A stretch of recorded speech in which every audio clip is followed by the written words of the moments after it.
Tell us about this picture, would you please? Yes. That is a picture that was taken in Auschwitz by a German officer that was found after the war was over by a woman from Bilka. And most of the pictures in that book are from people for Bilka and vicinity. And this picture? The man to my left is the main rabbi of our temple. He was a very pious, very religious man, a very honored man throughout the region. And the man next to him is someone from our hometown I can't identify. The rabbi was related to you? Yes, the rabbi was a distant cousin to my grandparents, to my grandfather, and whenever they came to town, they stayed with my grandparents. The name is Weisz as well as my grandparents.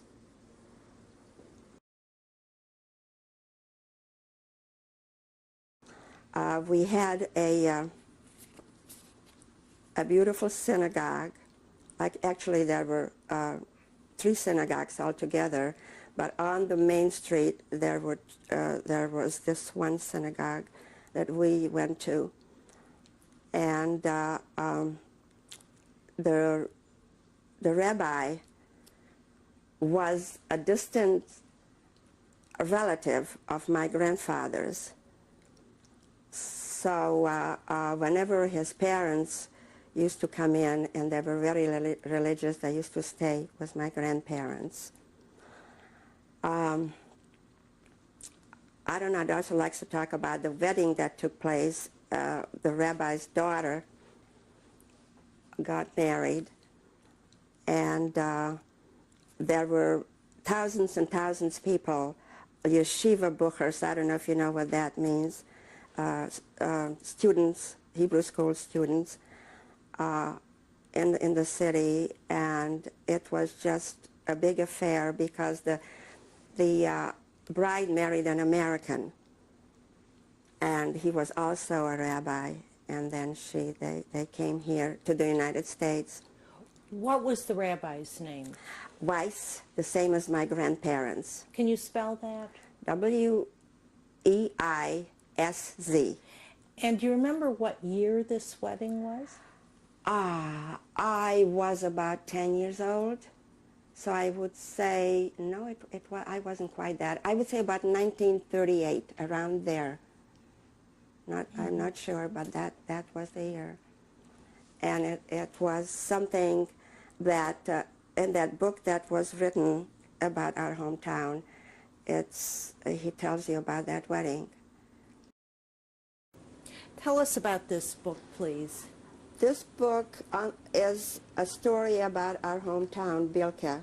It was written by, should know his first name, by Reisman from, Isidore Reisman from our hometown, and that's a picture of our synagogue, of our main synagogue right there.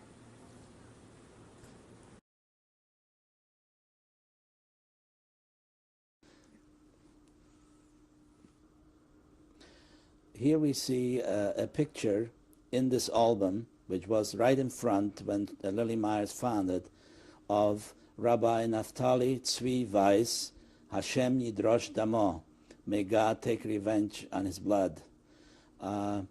He was the rabbi of Bilka from 1928 until the last day of before we were deported. As a matter of fact, he could have saved himself beforehand during the war. They wanted somehow to smuggle him out, but he refused to leave. He wanted to stay on with his community. And in this album, we also see some other Jews from Bilka and from many other places in Europe. Peter Hellman, the author of this album, contacted me and asked me if I would give him the background of our hometown, which I did. He came to my house, and I told him all about our Jewish community of 2,000 Jews, like that we had a yeshiva. Rabbi Naftali Weisz was the head of the yeshiva. There were 80 students studying there all the time. and we had 5 synagogues in the town, in various parts of the town, and so on. So all this is described in this album about our hometown and about our rivals.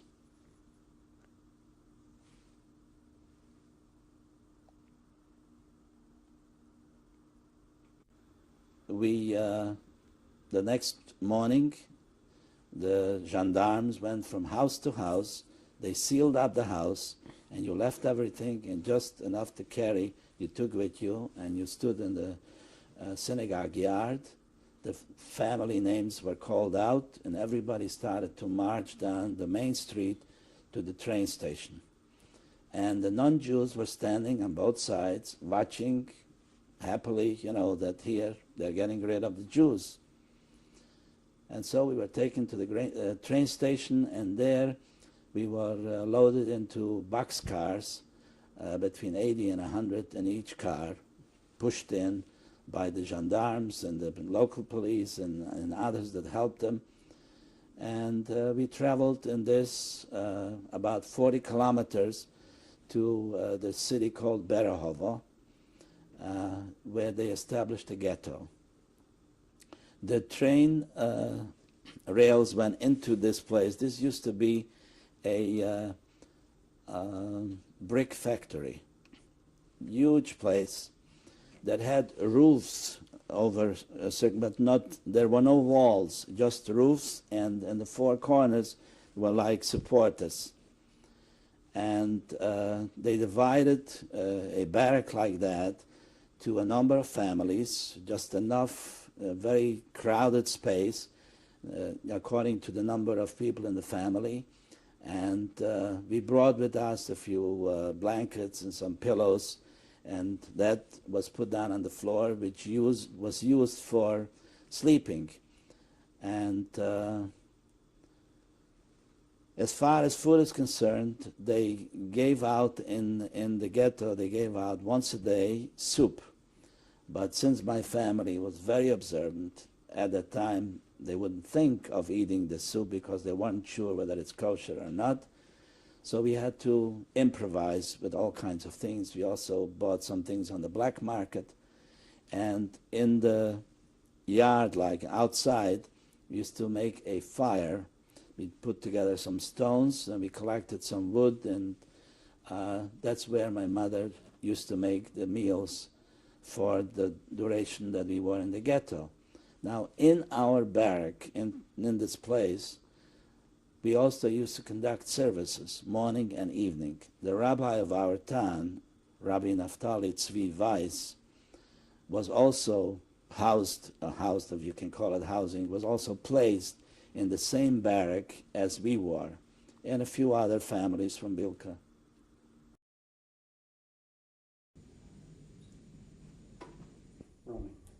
Tape 1, March 7th, 1997, interview with Ludwig Lazarevich. Was taken in Auschwitz in 1944. That was the Sepinka Rabbi, the original. His son was the Rav in our town, Bilka. Is this the rabbi who blessed you? This is the rabbi who blessed me. Probably that's why my life, which I would like to, I believe.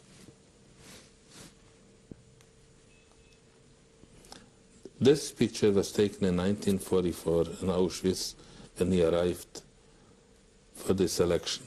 Who is this? This picture, it shows our roof from Bilka, from the Sepinka Rabbi's son. What's his name?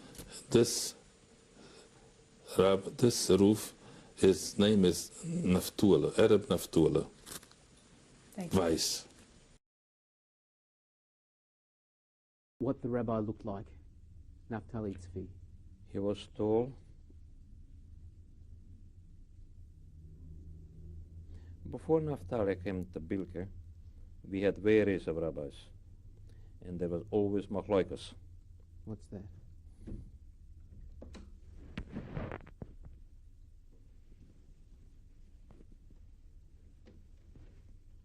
What's machloiches?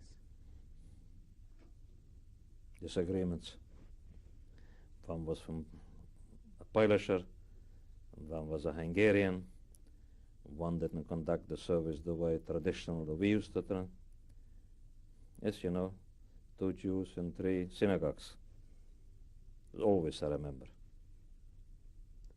And when Naftali came, there was harmony in the community. He didn't mix into in politics. If there was disagreements within our congregation, he asked him to go somewhere else and look for justice. He did not mix them, and this is why he was respected and liked by the whole community. He was a son of a very famous rabbi, and I guess it was a big honor to study with him. What was his name? His name was Weisz. I'm not sure I'm pronouncing his name right.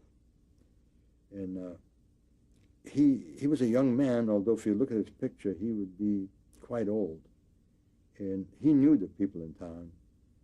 I remember an incident one time when I was stopped to see if I'm wearing tzitzis. You know what tzitzis are? Okay. The real religious people will be wearing them outside. Well, we didn't do that. We wore them inside. Well, I didn't wear them at all, let's put it that way. And so he stopped me, wanted to see if I'm wearing tzitzis. Could you just tell us, for those who don't know, what are it's a garment with fringes. So you have 4 fringes made out of wool, and that's supposed to be worn by Jews. So I'm trying to trick him what I'm wearing, because the shirt, let's say I'm wearing a white shirt, but the lining inside was not white. It was some other material to conserve the other one. So I just turned the shirt inside out, and I showed it to him. And he says, well, why don't you wear them outside like I wear mine? And at that point, the guy's name is Yitzchak. He was the son of the Shamas. He said, Rabbi, that's not tzitzis, that's the lining of the shirt.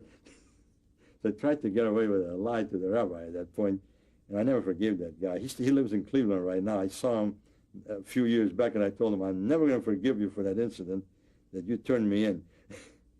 So those are the kind of little things that was going on there. The rabbi, incidentally, had a brother living in New York, is also a rabbi. He was taken there because they wanted him, because people don't know around here, but he comes from a famous family, and I think from Serlish is the name of the town. And he was a very nice man, the rabbi. He was not a rabbi for a particular temple, you know. He was a rabbi for the community. And he held services in his own house that my father built, by the way, on our land. He was the only builder in town, I believe. And I don't believe he's ever paid for that. But he had the material, and so he did it anyway. And he'd come to our temple from time to time. But mostly he held services in his own little study with his religious followers. And how many people would come for something like that? To his services? Yeah. Oh, he'd probably accommodate 20, 30 people. It was a pretty good-sized study. And they'd have dinner there on Friday night. They ate together. You know, it was I think that religious people do that a lot like that. They no women, just men. I was there one time, and, you know, he passes out a little food from his plate. It was a big deal to see. And how big was the big temple? The temple, probably seat 300 people, 400 people. Was it often full? Oh, yes. It was full every Friday night, every Saturday. Even Saturday evening services would be quite a few people, because services would be held as soon as they got enough people together, they held service. And they had 2 rooms, so they would just alternate. They'd have maybe 4 services Saturday night. As soon as they get together enough people, they had services, and they go. And right next door was another temple, probably could seat 150, maybe 100. And then there was another temple in the mountains. I've never been there, but some people, wouldn't travel Shabbat, so even walking was too far, so they had their own little temple in the mountains. It was a religious community.